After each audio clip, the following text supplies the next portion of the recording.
Chapter 12. The French Reformation. The protest of Spires and the Confession at Augsburg, which marked the triumph of the Reformation in Germany, were followed by years of conflict and darkness. Weakened by divisions among its supporters and assailed by powerful foes, Protestantism seemed destined to be utterly destroyed. Thousands sealed their testimony with their blood. Civil war broke out. The Protestant cause was betrayed by one of its leading adherents. The noblest of the reformed princes fell into the hands of the emperor and were dragged as captives from town to town. But in the moment of his apparent triumph, the emperor was smitten with defeat. He saw the prey wrested from his grasp, and he was forced at last to grant toleration to the doctrines which it had been the ambition of his life to destroy. He had staked his kingdom, his treasures, and life itself upon the crushing out of the heresy. Now he saw his armies wasted by battle, his treasuries drained, his many kingdoms threatened by revolt, while everywhere the faith which he had vainly endeavored to suppress was extending. Charles V had been battling against omnipotent power. God had said, "Let there be light," but the emperor had sought to keep the darkness unbroken. His purposes had failed, and in premature old age, worn out with the long struggle, he abdicated the throne and buried himself in a cloister. In Switzerland, as in Germany, there came dark days for the Reformation. While many cantons accepted the Reformed faith, others clung with blind persistence to the creed of Rome. Their persecution of those who desired to receive the truth finally gave rise to civil war. Zwingli and many who had united with him in reform fell on the bloody field of Kappel. Oecolampadius, overcome by these terrible disasters, soon after died. Rome was triumphant, and in many places seemed about to recover all that she had lost. But he whose counsels are from everlasting had not forsaken his cause or his people. His hand would bring deliverance for them. In other lands he had raised up laborers to carry forward the reform. In France, before the name of Luther had been heard as a reformer, the day had already begun to break. One of the first to catch the light was the aged Lefebvre, a man of extensive learning, a professor in the University of Paris, and a sincere and zealous papist. In his researches into ancient literature, his attention was directed to the Bible, and he introduced its study among his students. Lefebvre was an enthusiastic adorer of the saints, and he had undertaken to prepare a history of the saints and martyrs as given in the legends of the Church.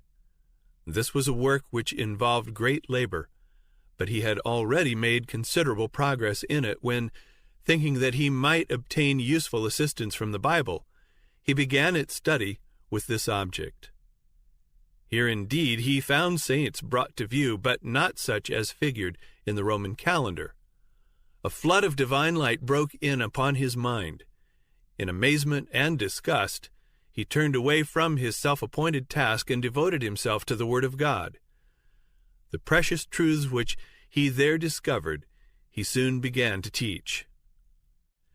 In 1512, before either Luther or Zwingli had begun the work of reform, Lefebvre wrote, quote, "It is God who gives us, by faith, that righteousness which by grace alone justifies to eternal life."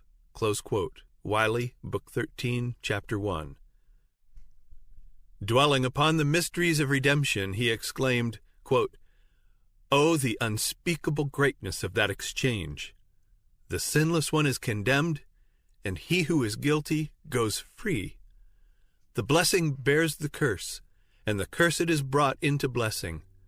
The life dies, and the dead live. The glory is overwhelmed in darkness, and he who knew nothing but confusion of faith is clothed with glory." Close quote. Daubigny, London edition, Book 12, Chapter 2. And while teaching that the glory of salvation belongs solely to God, he also declared that the duty of obedience belongs to man.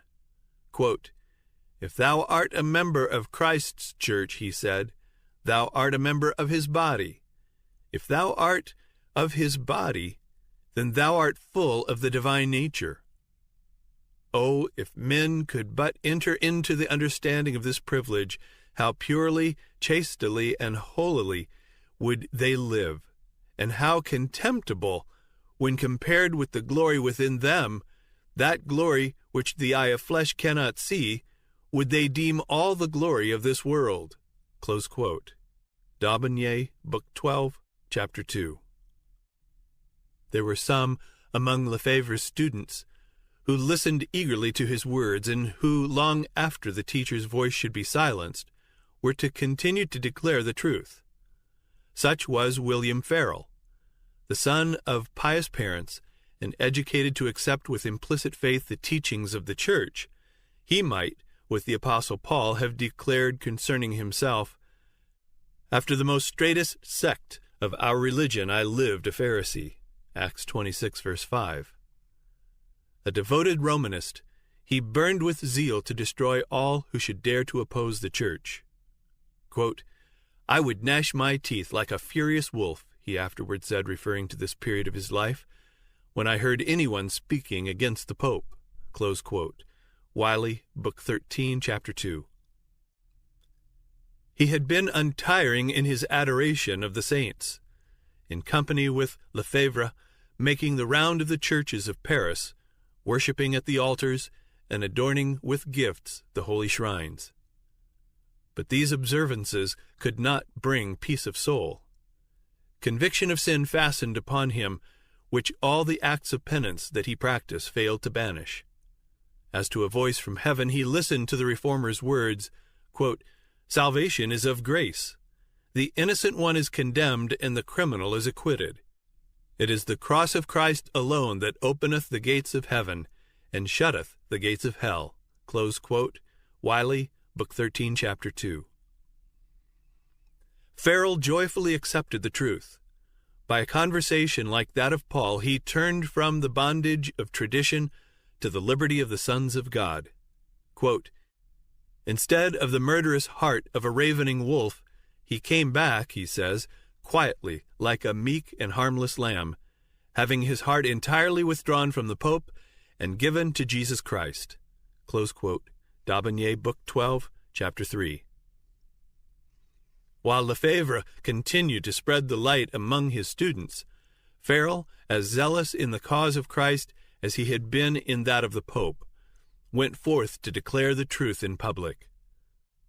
A dignitary of the Church, the Bishop of Meaux, soon after united with them. Other teachers who ranked high for their ability and learning joined in proclaiming the gospel, and it won adherents among all classes, from the homes of artisans and peasants to the palace of the king. The sister of Francis I, then the reigning monarch, accepted the Reformed faith. The king himself and the queen mother appeared for a time to regard it with favor, and with high hopes the Reformers looked forward to the time when France should be won to the gospel. But their hopes were not to be realized. Trial and persecution awaited the disciples of Christ.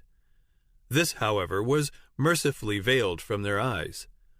A time of peace intervened, that they might gain strength to meet the tempest, and the Reformation made rapid progress. The Bishop of Meaux labored zealously in his own diocese to instruct both the clergy and the people. Ignorant and immoral priests were removed, and so far as possible replaced by men of learning and piety.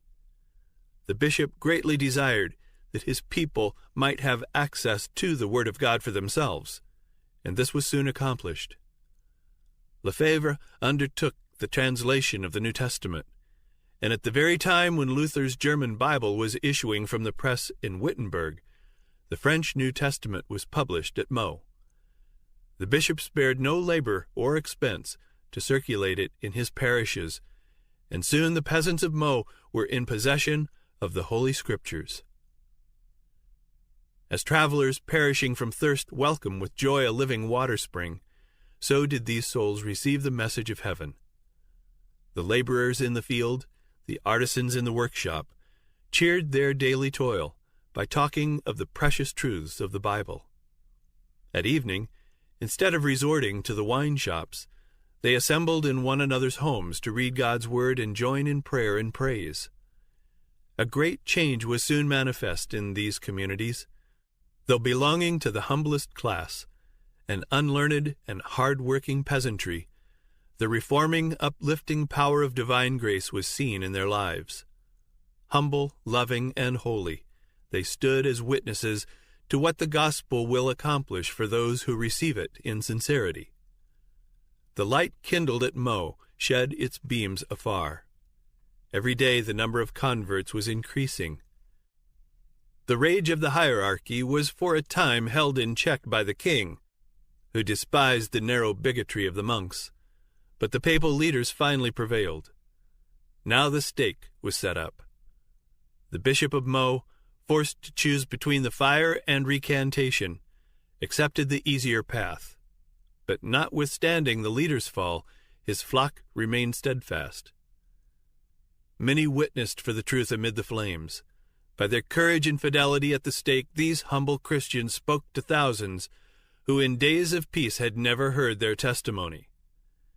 It was not alone the humble and the poor that amid suffering and scorn dared to bear witness for Christ.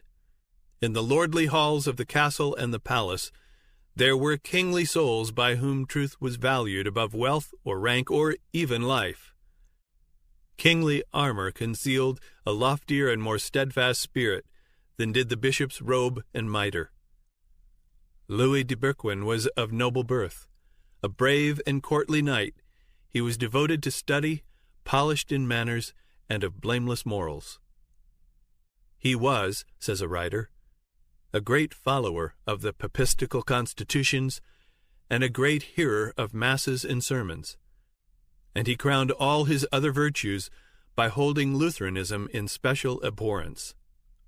But like so many others, providentially guided to the Bible, he was amazed to find there, quote, not the doctrines of Rome, but the doctrines of Luther, close quote.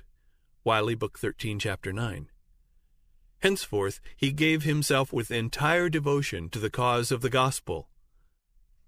The most learned of the nobles of France, his genius and eloquence, his indomitable courage and heroic zeal, and his influence at court, for he was a favorite with the king, caused him to be regarded by many as one destined to be the reformer of his country.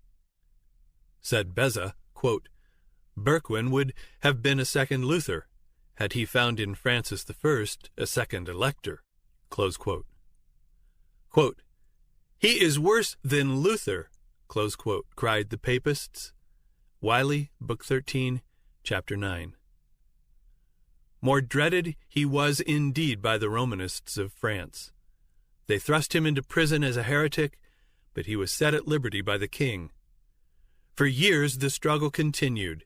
Francis, wavering between Rome and the Reformation, alternately tolerated and restrained the fierce zeal of the monks. Bourquin was 3 times imprisoned by the papal authorities, only to be released by the monarch who, in admiration of his genius and his nobility of character, refused to sacrifice him to the malice of the hierarchy. Bourquin was repeatedly warned of the danger that threatened him in France, and urged to follow the steps of those who had found safety in voluntary exile. The timid and time-serving Erasmus, who with all the splendor of his scholarship failed of that moral greatness which holds life and honor subservient to truth, wrote to Bourquin, quote, ask to be sent as ambassador to some foreign country. Go and travel in Germany. You know Beda and such as he. He is a 1,000-headed monster, darting venom on every side. Your enemies are named Legion. Were your cause better than that of Jesus Christ, they will not let you go till they have miserably destroyed you. Do not trust too much to the king's protection. At all events, do not compromise me with the faculty of theology. Close quote. Wiley, Book 13, Chapter 9. But as dangers thickened, Bourquin's zeal only waxed the stronger. So far from adopting the politic and self-serving counsel of Erasmus, he determined upon still bolder measures. He would not only stand in defense of the truth, but he would attack error. The charge of heresy which the Romanists were seeking to fasten upon him, he would rivet upon them. The most active and bitter of his opponents were the learned doctors and monks of the theological department in the great University of Paris, one of the highest ecclesiastical authorities both in the city and the nation. From the writings of these doctors, Berquin drew 12 propositions which he publicly declared to be opposed to the Bible and heretical, and he appealed to the king to act as judge in the controversy.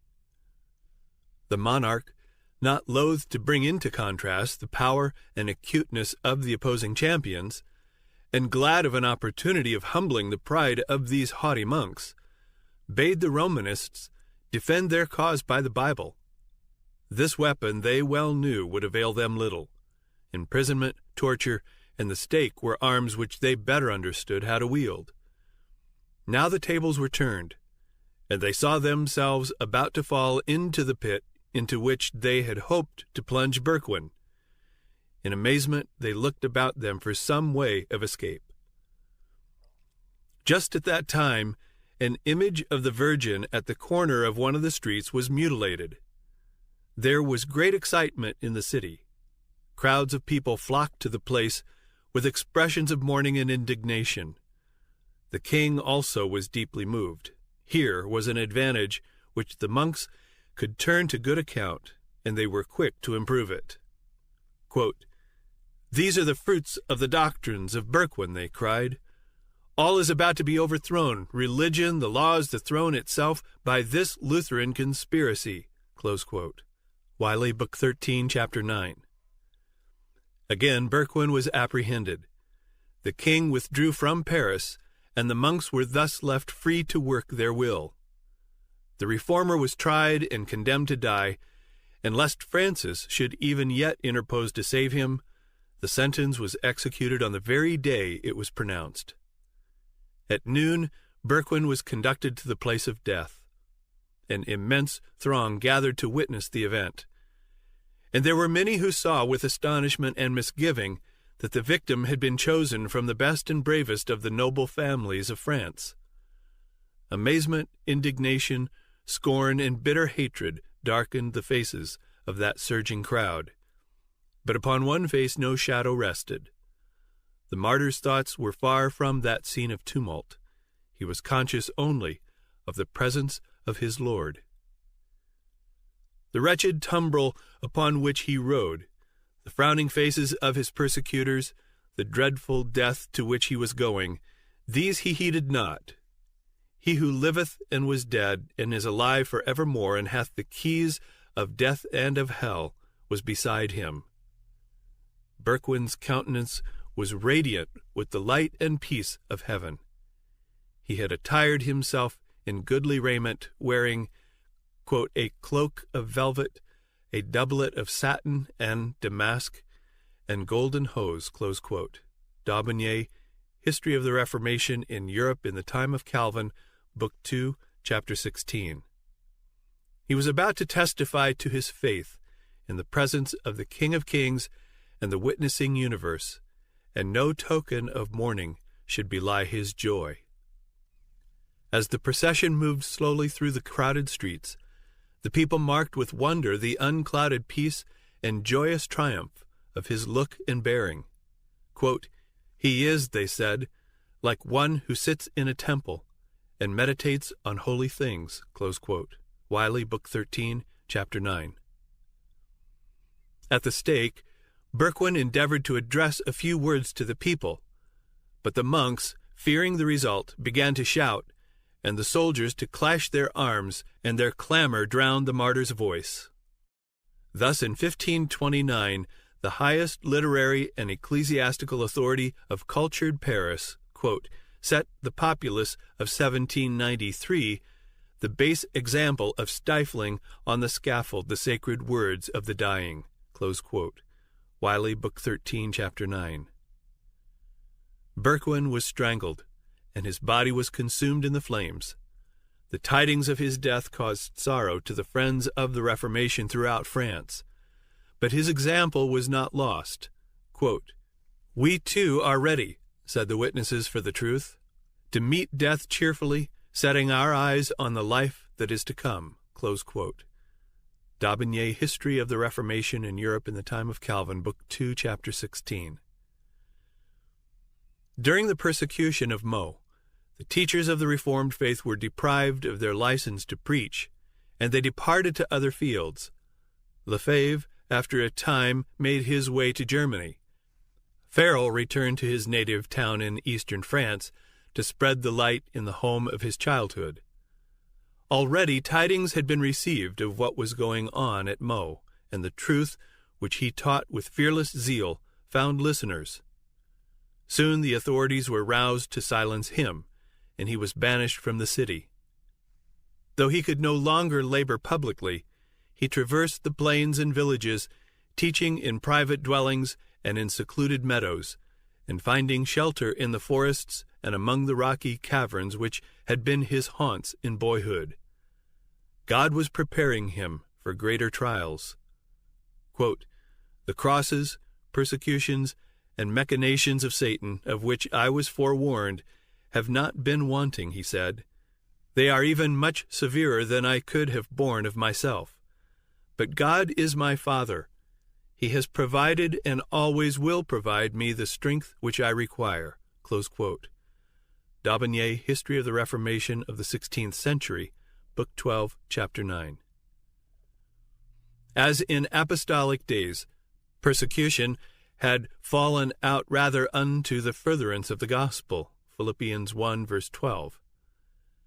Driven from Paris and Meaux, they that were scattered abroad went everywhere preaching the word. Acts 8, verse 4. And thus the light found its way into many of the remote provinces of France. God was still preparing workers to extend his cause. In one of the schools of Paris was a thoughtful, quiet youth already giving evidence of a powerful and penetrating mind, and no less marked for the blamelessness of his life than for intellectual ardor and religious devotion. His genius and application soon made him the pride of the college, and it was confidently anticipated that John Calvin would become one of the ablest and most honored defenders of the Church. But a ray of divine light penetrated even within the walls of scholasticism and superstition by which Calvin was enclosed. He heard of the new doctrines with a shudder, nothing doubting that the heretics deserved the fire to which they were given.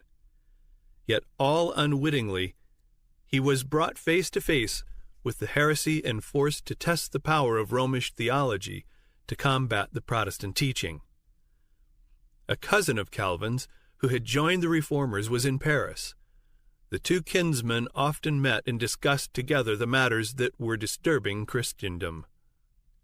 Quote, "There are but two religions in the world," said Olivetan, the Protestant. "The one class of religions are those which men have invented, in all of which man saves himself by ceremonies and good works. The other is that one religion which is revealed in the Bible, and which teaches man to look for salvation solely from the free grace of God." "I will have none of your new doctrines," exclaimed Calvin. "Think you that I have lived in error all my days?" Close quote. Wiley, Book 13, Chapter 7. But thoughts had been awakened in his mind which he could not banish at will. Alone in his chamber he pondered upon his cousin's words. Conviction of sin fastened upon him. He saw himself without an intercessor, in the presence of a holy and just judge. The mediation of saints, good works, the ceremonies of the Church, all were powerless to atone for sin. He could see before him nothing but the blackness of eternal despair. In vain the doctors of the Church endeavored to relieve his woe. Confession, penance were resorted to in vain. They could not reconcile the soul with God. While still engaged in these fruitless struggles, Calvin, chancing one day to visit one of the public squares, witnessed there the burning of a heretic. He was filled with wonder at the expression of peace which rested upon the martyr's countenance. Amid the tortures of that dreadful death, and under the more terrible condemnation of the Church, he manifested a faith and courage which the young student painfully contrasted with his own despair and darkness, while living in strictest obedience to the Church. Upon the Bible he knew the heretics rested their faith. He determined to study it and discover, if he could, the secret of their joy. In the Bible he found Christ. Quote, "O Father," he cried, "his sacrifice has appeased thy wrath. His blood has washed away my impurities. His cross has borne my curse. His death has atoned for me. We had devised for ourselves many useless follies, but thou hast placed thy word before me like a torch, and thou hast touched my heart in order that I may hold in abomination all other merits save those of Jesus." Close quote. Martin, Volume 3, Chapter 13. Calvin had been educated for the priesthood. When only 12 years of age, he had been appointed to the chaplaincy of a small church, and his head had been shorn by the bishop in accordance with the canon of the church. He did not receive consecration, nor did he fulfill the duties of a priest, but he became a member of the clergy, holding the title of his office and receiving an allowance in consideration thereof. Now, feeling that he could never become a priest, he turned for a time to the study of the law, but finally abandoned this purpose and determined to devote his life to the gospel. But he hesitated to become a public teacher. He was naturally timid, and was burdened with a sense of the weighty responsibility of the position, and he desired still to devote himself to study. The earnest entreaties of his friends, however, at last won his consent. Quote, "Wonderful it is," he said, "that one of so lowly an origin should be exalted to so great a dignity." Close quote. Wiley, Book 13, Chapter 9. Quietly did Calvin enter upon his work, and his words were as the dew falling to refresh the earth. He had left Paris and was now in a provincial town under the protection of the Princess Margaret, who, loving the gospel, extended her protection to its disciples. Calvin was still a youth, of gentle, unpretentious bearing. His work began with the people at their homes. Surrounded by the members of the household, he read the Bible and opened the truths of salvation. Those who heard the message carried the good news to others, and soon the teacher passed beyond the city to the outlying towns and hamlets. To both the castle and the cabin he found entrance, and he went forward, laying the foundation of churches that were to yield fearless witnesses for the truth. A few months, and he was again in Paris. There was unwonted agitation in the circle of learned men and scholars. The study of the ancient languages had led men to the Bible, and many whose hearts were untouched by its truths were eagerly discussing them and even giving battle to the champions of Romanism. Calvin, though an able combatant in the fields of theological controversy, had a higher mission to accomplish than that of these noisy schoolmen. The minds of men were stirred, and now was the time to open to them the truth. While the halls of the universities were filled with the clamor of theological disputation, Calvin was making his way from house to house, opening the Bible to the people and speaking to them of Christ and Him crucified. In God's providence, Paris was to receive another invitation to accept the gospel. The call of Lefebvre and Farel had been rejected, but again the message was to be heard by all classes in that great capital. The king, influenced by political considerations, had not yet fully sided with Rome against the Reformation. Margaret still clung to the hope that Protestantism was to triumph in France. She resolved that the Reformed faith should be preached in Paris. During the absence of the king, she ordered a Protestant minister to preach in the churches of the city. This being forbidden by the papal dignitaries, the princess threw open the palace. An apartment was fitted up as a chapel, and it was announced that every day at a specified hour a sermon would be preached, and the people of every rank and station were invited to attend. Crowds flocked to the service. Not only the chapel, but the antechambers and halls were thronged. Thousands every day assembled, nobles, statesmen, lawyers, merchants, and artisans. The king, instead of forbidding the assemblies, ordered that 2 of the churches of Paris should be opened. Never before had the city been so moved by the word of God. The spirit of life from heaven seemed to be breathed upon the people. Temperance, purity, order, and industry were taking the place of drunkenness, licentiousness, strife, and idleness. But the hierarchy were not idle. The king still refused to interfere to stop the preaching, and they turned to the populace. No means were spared to excite the fears, the prejudices, and the fanaticism of the ignorant and superstitious multitude. Yielding blindly to her false teachers, Paris, like Jerusalem of old, knew not the time of her visitation, nor the things which belonged unto her peace. For 2 years the word of God was preached in the capital, but while there were many who accepted the gospel, the majority of the people rejected it. Francis had made a show of toleration merely to serve his own purposes, and the papists succeeded in regaining the ascendancy. Again, the churches were closed, and the stake was set up. Calvin was still in Paris, preparing himself by study, meditation, and prayer for his future labors, and continuing to spread the light. At last, however, suspicion fastened upon him. The authorities determined to bring him to the flames. Regarding himself as secure in his seclusion, he had no thought of danger when friends came hurrying to his room with the news that officers were on their way to arrest him. At that instant, a loud knocking was heard at the outer entrance. There was not a moment to be lost. Some of his friends detained the officers at the door, while others assisted the reformer to let himself down from a window, and he rapidly made his way to the outskirts of the city. Finding shelter in the cottage of a laborer who was a friend to the reform, he disguised himself in the garments of his host, and shouldering a hoe, started on his journey. Traveling southward, he again found refuge in the dominions of Margaret. In parentheses it says, see Daubigné, History of the Reformation in Europe in the Time of Calvin, Book 2, Chapter 30. Here for a few months he remained safe under the protection of powerful friends and engaged as before in study.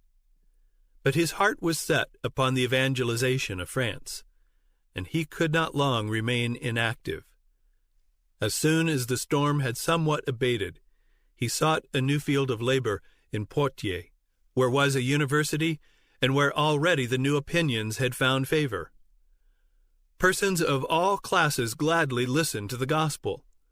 There was no public preaching, but in the home of the chief magistrate, in his own lodgings, and sometimes in a public garden, Calvin opened the words of eternal life to those who desired to listen. After a time, as the number of hearers increased, it was thought safer to assemble outside the city. A cave in the side of a deep and narrow gorge, where trees and overhanging rocks made the seclusion still more complete, was chosen as the place of meeting. Little companies, leaving the city by different routes, found their way hither. In this retired spot the Bible was read aloud and explained. Here the Lord's Supper was celebrated for the first time by the Protestants of France. From this little church, several faithful evangelists were sent out. Once more Calvin returned to Paris. He could not even yet relinquish the hope that France, as a nation, would accept the Reformation. But he found almost every door of labor closed. To teach the gospel was to take the direct road to the stake, and he at last determined to depart to Germany. Scarcely had he left France when a storm burst over the Protestants that, had he remained, must surely have involved him in the general ruin. The French reformers, eager to see their country keeping pace with Germany and Switzerland, determined to strike a bold blow against the superstitions of Rome that should arouse the whole nation. Accordingly, placards attacking the Mass were in one night posted all over France. Instead of advancing the reform, this zealous but ill-judged movement brought ruin, not only upon its propagators, but upon the friends of the Reformed faith throughout France. It gave the Romanists what they had long desired, a pretext for demanding the utter destruction of the heretics as agitators dangerous to the stability of the throne and the peace of the nation. By some secret hand, whether of indiscreet friend or wily foe was never known, one of the placards was attached to the door of the king's private chamber. The monarch was filled with horror. In this paper, superstitions that had received the veneration of ages were attacked with an unsparing hand, and the unexampled boldness of obtruding these plain and startling utterances into the royal presence aroused the wrath of the king. In his amazement, he stood for a little time trembling and speechless. Then his rage found utterance in the terrible words, quote, "Let all be seized without distinction who are suspected of Lutheracy. I will exterminate them all." Close quote. D'Aubigné, Book 4, Chapter 10. The die was cast. The king had determined to throw himself fully on the side of Rome. Measures were at once taken for the arrest of every Lutheran in Paris. A poor artisan, an adherent of the Reformed faith, who had been accustomed to summon the believers to their secret assemblies, was seized and, with the threat of an instant death at the stake, was commanded to conduct the papal emissary to the home of every Protestant in the city. He shrank in horror from the base proposal, but at last fear of the flames prevailed, and he consented to become the betrayer of his brethren. Preceded by the host, and surrounded by a train of priests, incense-bearers, monks, and soldiers, Morin, the royal detective, with the traitor, slowly and silently passed through the streets of the city. The demonstration was ostensibly in honor of the Holy Sacrament, an act of expiation for the insult put upon the Mass by the protesters. But beneath this pageant a deadly purpose was concealed. On arriving opposite the house of a Lutheran, the betrayer made a sign, but no word was uttered. The procession halted, the house was entered, the family were dragged forth and chained, and the terrible company went forward in search of fresh victims. They, quote, spared no house, great or small, not even the colleges of the University of Paris. Morin made all the city quake. It was a reign of terror, close quote. D'Aubigné, Book 4, Chapter 10. The victims were put to death with cruel torture, it being specially ordered that the fire should be lowered in order to prolong their agony. But they died as conquerors. Their constancy was unshaken, their peace unclouded. Their persecutors, powerless to move their inflexible firmness, felt themselves defeated. Quote, "The scaffolds were distributed over all the quarters of Paris, and the burnings followed in successive days, the design being to spread the terror of heresy by spreading the executions. The advantage, however, in the end, remained with the gospel. All Paris was enabled to see what kind of men the new opinions could produce. There was no pulpit like the martyr's pile.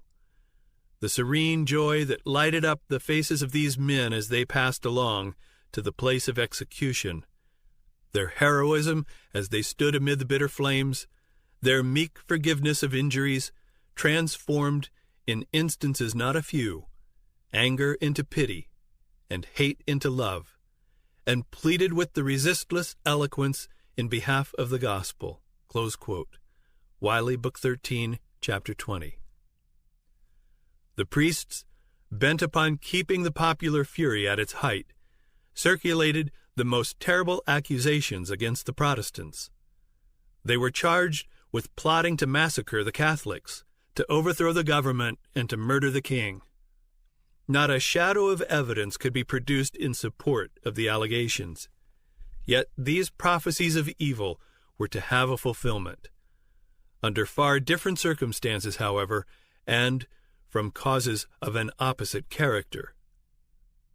The cruelties that were inflicted upon the innocent Protestants by the Catholics accumulated in a weight of retribution, and in after centuries wrought the very doom they had predicted to be impending upon the king, his government, and his subjects. But it was brought about by infidels and by the papists themselves. It was not the establishment, but the suppression of Protestantism that 300 years later was to bring upon France these dire calamities. Suspicion, distrust, and terror now pervaded all classes of society. Amid the general alarm, it was seen how deep a hold the Lutheran teaching had gained upon the minds of men who stood highest for education, influence, and excellence of character. Positions of trust and honor were suddenly found vacant. Artisans, printers, scholars, professors in the universities, authors, and even courtiers disappeared. Hundreds fled from Paris, self-constituted exiles from their native land, in many cases thus giving the first intimation that they favored the Reformed faith. The Papists looked about them in amazement at thought of the unsuspected heretics that had been tolerated among them. Their rage spent itself upon the multitudes of humbler victims who were within their power.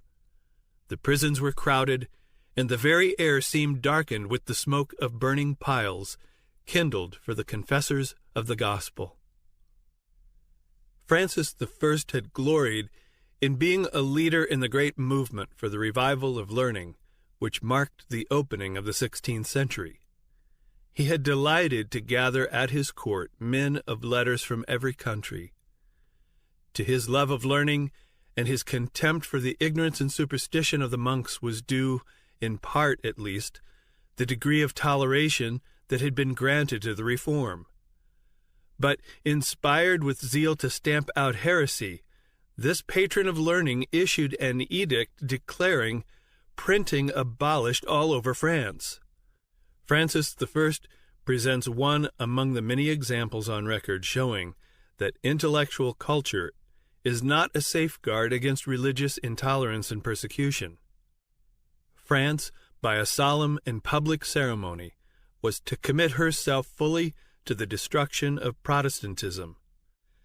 The priests demanded that the affront offered to high heaven in the condemnation of the Mass be expiated in blood, and that the king, in behalf of his people, publicly give his sanction to the dreadful work. The 21st of January 1535 was fixed upon for the awful ceremonial. The superstitious fears and bigoted hatred of the whole nation had been roused. Paris was thronged with the multitudes that from all the surrounding country crowded her streets. The day was to be ushered in by a vast and imposing procession.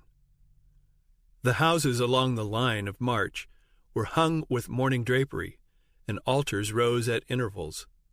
Before every door was a lighted torch in honor of the Holy Sacrament.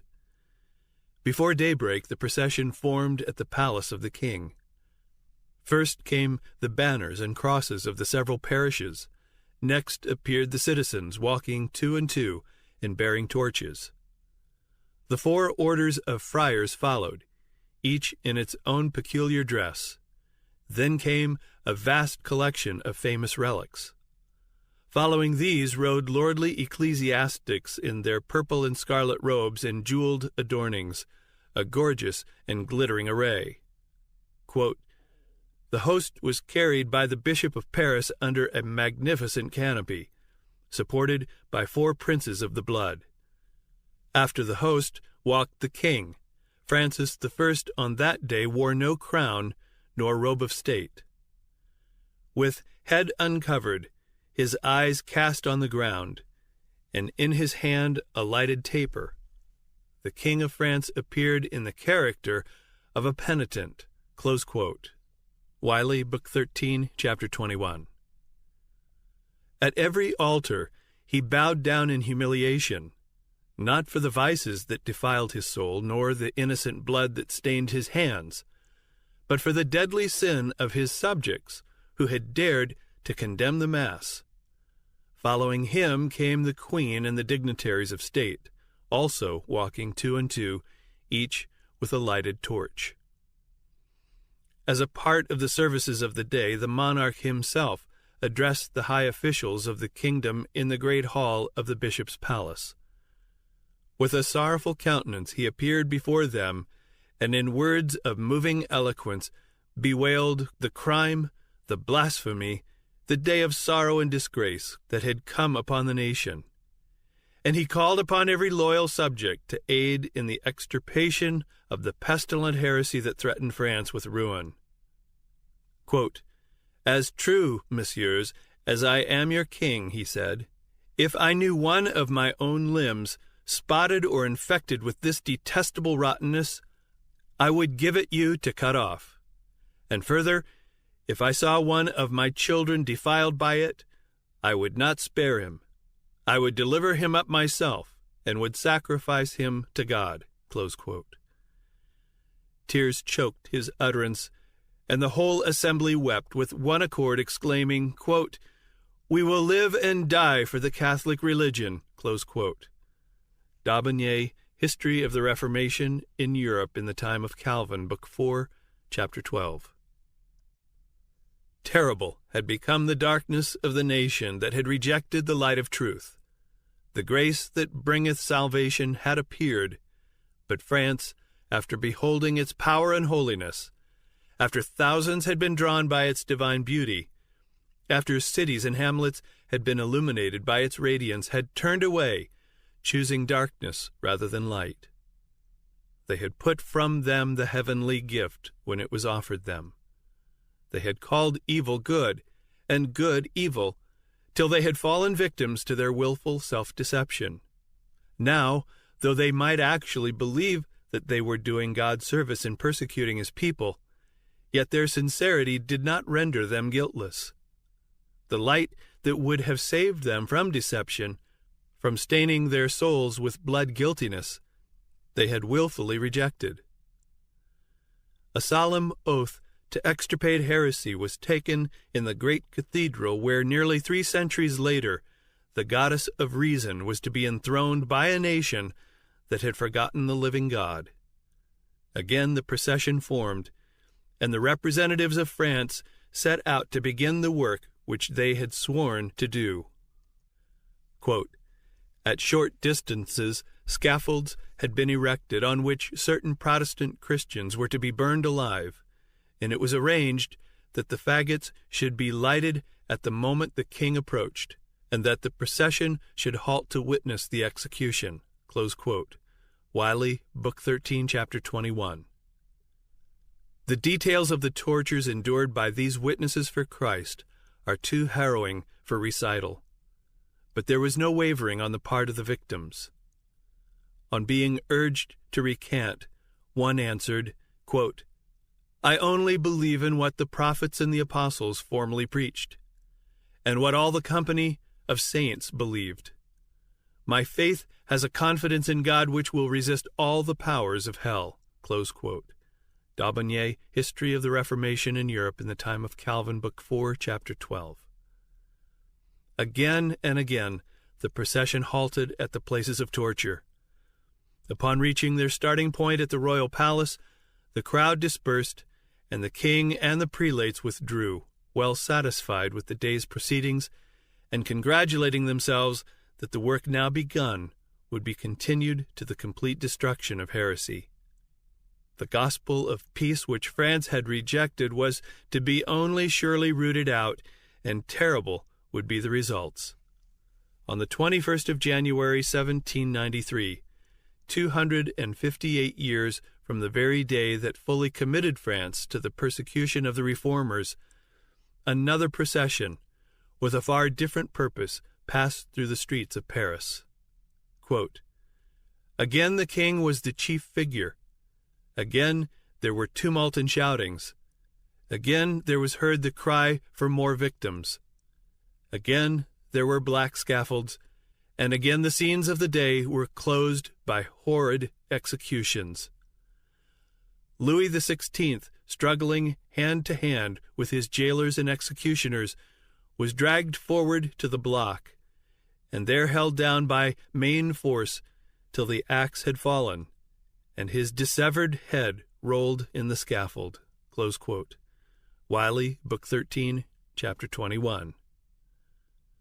Nor was the king the only victim. Near the same spot, 2,800 human beings perished by the guillotine during the bloody days of the Reign of Terror. The Reformation had presented to the world an open Bible, unsealing the precepts of the law of God and urging its claims upon the consciences of the people. Infinite love had unfolded to men the statutes and principles of heaven. God had said, "Keep therefore and do them, for this is your wisdom and your understanding in the sight of the nations, which shall hear all these statutes and say, Surely this great nation is a wise and understanding people." Deuteronomy 4, verse 6. When France rejected the gift of heaven, she sowed the seeds of anarchy and ruin, and the inevitable outworking of cause and effect resulted in the Revolution and the Reign of Terror. Long before the persecution excited by the placards, the bold and ardent Farel had been forced to flee from the land of his birth. He repaired to Switzerland, and by his labors, seconding the work of Zwingli, he helped to turn the scale in favor of the Reformation. His later years were to be spent here, yet he continued to exert a decided influence upon the reform in France. During the first years of his exile, his efforts were especially directed to spreading the gospel in his native country.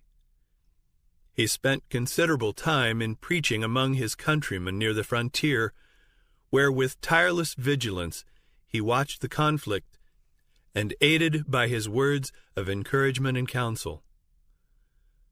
With the assistance of other exiles, the writings of the German reformers were translated into the French language, and together with the French Bible were printed in large quantities.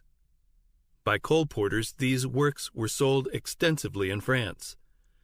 They were furnished to the colporteurs at a low price, and thus the profits of the work enabled them to continue it. Farel entered upon his work in Switzerland in the humble guise of a schoolmaster. Repairing to a secluded parish, he devoted himself to the instruction of children. Besides the usual branches of learning, he cautiously introduced the truths of the Bible, hoping through the children to reach the parents. There were some who believed, but the priests came forward to stop the work, and the superstitious country people were roused to oppose it. Quote, "That cannot be the gospel of Christ," urged the priest, "seeing the preaching of it does not bring peace but war." Close quote. Wiley, Book 14, Chapter 3. Like the first disciples, when persecuted in one city, he fled to another. From village to village, from city to city, he went traveling on foot, enduring hunger, cold, and weariness, and everywhere in peril of his life. He preached in the marketplaces, in the churches, sometimes in the pulpits of the cathedrals. Sometimes he found the church empty of hearers. At times his preaching was interrupted by shouts and jeers. Again he was pulled violently out of the pulpit. More than once he was set upon by the rabble and beaten almost to death. Yet he pressed forward. Though often repulsed, with unwearying persistence he returned to the attack, and one after another he saw towns and cities which had been strongholds of popery opening their gates to the gospel. The little parish where he had first labored, soon accepted the Reformed faith. The cities of Morat and Neuchâtel also renounced the Romish rites and removed the idolatrous images from their churches. Farel had long desired to plant the Protestant standard in Geneva. If this city could be won, it would be a center for the Reformation in France, in Switzerland, and in Italy. With this object before him, he had continued his labors until many of the surrounding towns and hamlets had been gained. Then, with a single companion, he entered Geneva. But only 2 sermons was he permitted to preach. The priests, having vainly endeavored to secure his condemnation by the civil authorities, summoned him before an ecclesiastical council, to which they came with arms concealed under their robes, determined to take his life. Outside the hall, a furious mob with clubs and swords was gathered to make sure of his death if he should succeed in escaping the council. The presence of magistrates and an armed force, however, saved him. Early next morning, he was conducted with his companion across the lake to a place of safety. Thus ended his first effort to evangelize Geneva.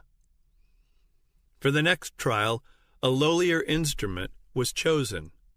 A young man so humble in appearance that he was coldly treated even by the professed friends of the Reform.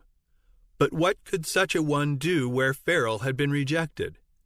How could one of little courage and experience withstand the tempest before which the strongest and bravest had been forced to flee? Not by might, nor by power, but by my Spirit, saith the Lord. Zechariah 4, verse 6. God hath chosen the weak things of the world to confound the things which are mighty, because the foolishness of God is wiser than men, and the weakness of God is stronger than men. 1 Corinthians 1, verses 27 and 25. Froment began his work as a schoolmaster. The truths which he taught the children at school they repeated at their homes. Soon the parents came to hear the Bible explained until the schoolroom was filled with attentive listeners. New Testaments and tracts were freely distributed, and they reached many who dared not come openly to listen to the new doctrines. After a time, this laborer also was forced to flee, but the truths he taught had taken hold upon the minds of the people. The Reformation had been planted, and it continued to strengthen and extend. The preachers returned, and through their labors, the Protestant worship was finally established in Geneva. The city had already declared for the Reformation when Calvin, after various wanderings and vicissitudes, entered its gates.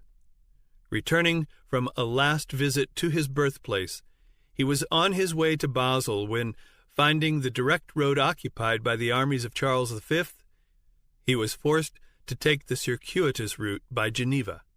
In this visit, Farel recognized the hand of God.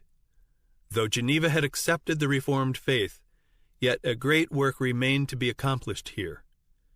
It is not as communities, but as individuals that men are converted to God. The work of regeneration must be wrought in the heart and conscience by the power of the Holy Spirit, not by the decrees of councils. While the people of Geneva had cast off the authority of Rome, they were not so ready to renounce the vices that had flourished under her rule. To establish here the pure principles of the gospel and to prepare this people to fill worthily the position to which Providence seemed calling them were not light tasks. Farel was confident that he had found in Calvin one whom he could unite with himself in this work. In the name of God, he solemnly adjured the young evangelist to remain and labor here. Calvin drew back in alarm. Timid and peace-loving, he shrank from contact with the bold, independent, and even violent spirit of the Genevese. The feebleness of his health, together with his studious habits, led him to seek retirement. Believing that by his pen he could best serve the cause of reform, he desired to find a quiet retreat for study, and there, through the press, instruct and build up the churches. But Farel's solemn admonition came to him as a call from heaven, and he dared not refuse.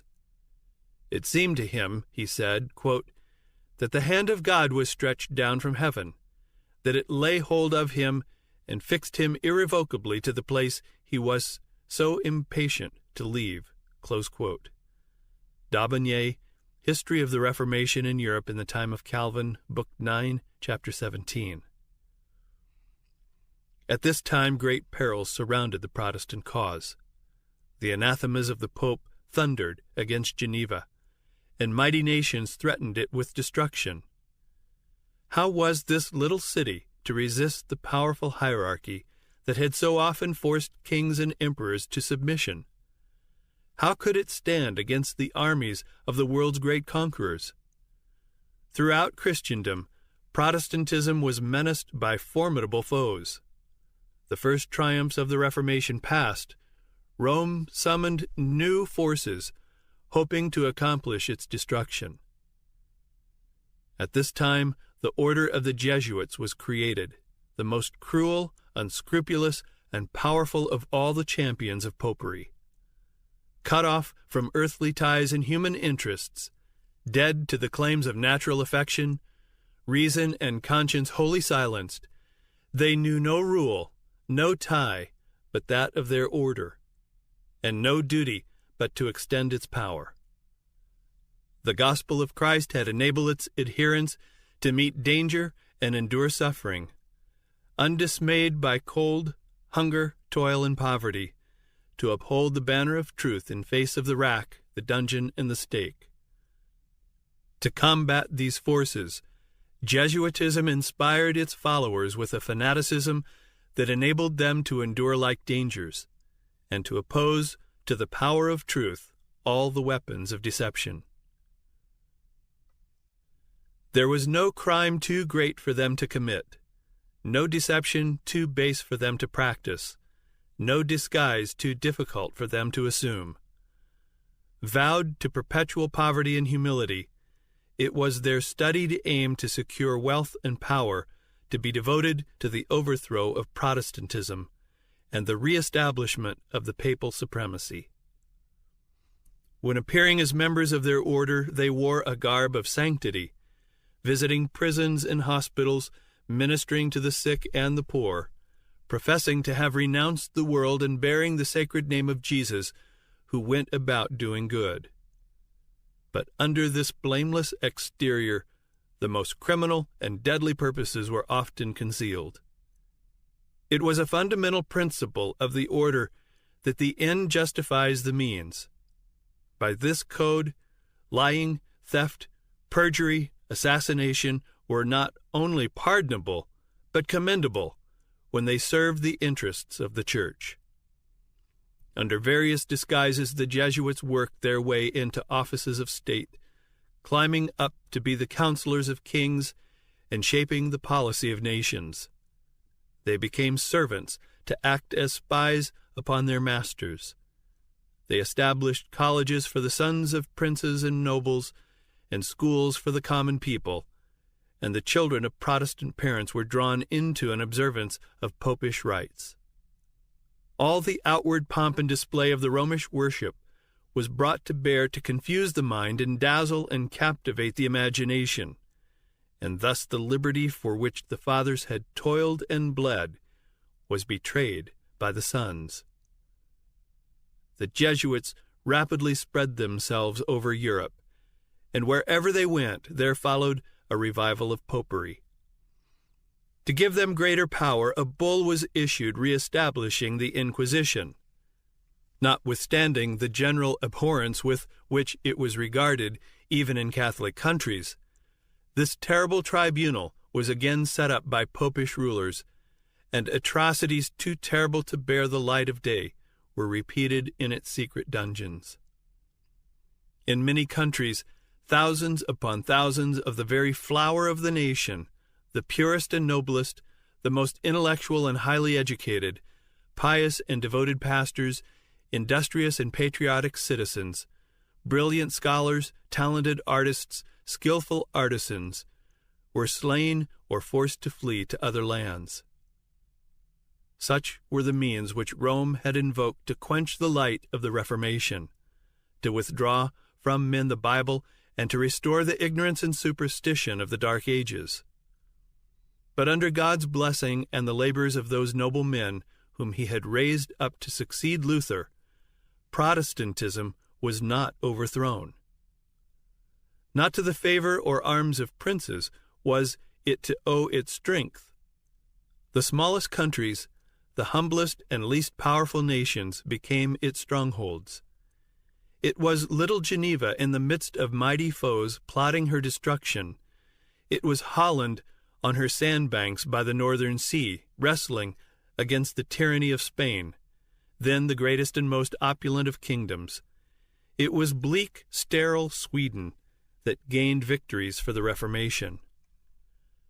For nearly 30 years Calvin labored at Geneva, first to establish there a church adhering to the morality of the Bible, and then for the advancement of the Reformation throughout Europe. His course as a public leader was not faultless, nor were his doctrines free from error. But he was instrumental in promulgating truths that were of special importance in his time, in maintaining the principles of Protestantism against the fast-returning tide of popery, and in promoting in the Reformed churches simplicity and purity of life, in place of the pride and corruption fostered under the Romish teaching. From Geneva, publications and teachers went out to spread the Reformed doctrines. To this point, the persecuted of all lands looked for instruction, counsel, and encouragement. The city of Calvin became a refuge for the hunted reformers of all Western Europe. Fleeing from the awful tempests that continued for centuries, the fugitives came to the gates of Geneva. Starving, wounded, bereft of home and kindred, they were warmly welcomed and tenderly cared for, and finding a home here, they blessed the city of their adoption by their skill, their learning, and their piety. Many who sought here a refuge returned to their own countries to resist the tyranny of Rome. John Knox, the brave Scotch reformer, not a few of the English Puritans, the Protestants of Holland and of Spain, and the Huguenots of France carried from Geneva the torch of truth to lighten the darkness